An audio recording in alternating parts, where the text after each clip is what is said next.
Hangeul. About Korean alphabet. Who created the Korean alphabet? King Sejong the Great.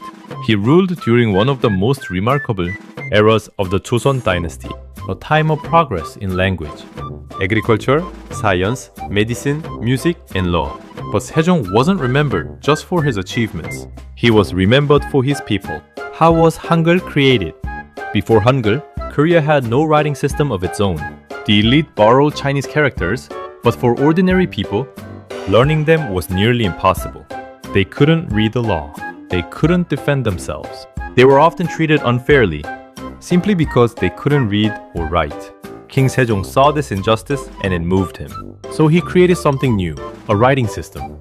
Anyone could learn, designed specifically for the sounds of the Korean language. What are the principles of creating Hangul? Hangul was built on three core principles: the shape of the vocal organs, the addition of strokes, and the structure of initial, middle, and final consonants. The consonants were shaped after the vocal organs themselves.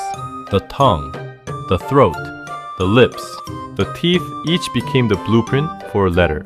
The vowels, on the other hand, were shaped after the sky, the earth, and the human body.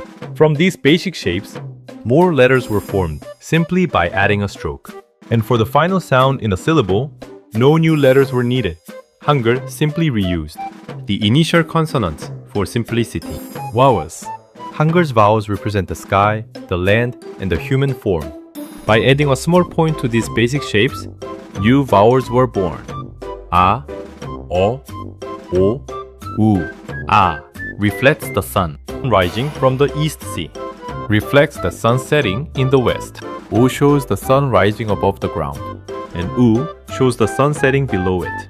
Even the vowels tell a story of the sun's journey across the sky. Consonants.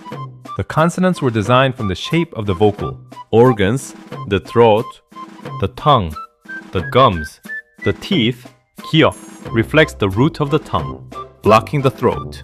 Niun reflects the tongue, touching the upper gums. Mium takes the shape of the lips. Chiut resembles a tooth. And ium mirrors the shape of the throat itself. By adding a stroke to these five basic consonants, stronger sounds were formed.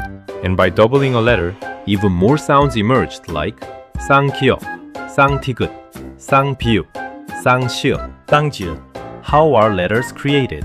Hangul letters are built in three possible forms: a vowel alone, a consonant plus a vowel, or a consonant, a vowel, and a final consonant. That final consonant is called 받침, the foundation sound beneath the syllable. For example, 기역 plus a becomes 가, and 히읗 plus a plus 니은 becomes 한, not written as separate letters, but combined into a single block. The shape of a syllable even shifts. Depending on the vowel, some sit to the right of the consonant. Others sit beneath it.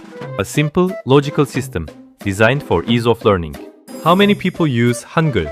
Today, around 78 million people around the world use Hangul, making Korean one of the most spoken languages on earth.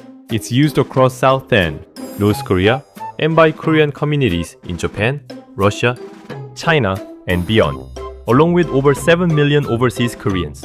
Hangul also ranks among the top languages used on the internet.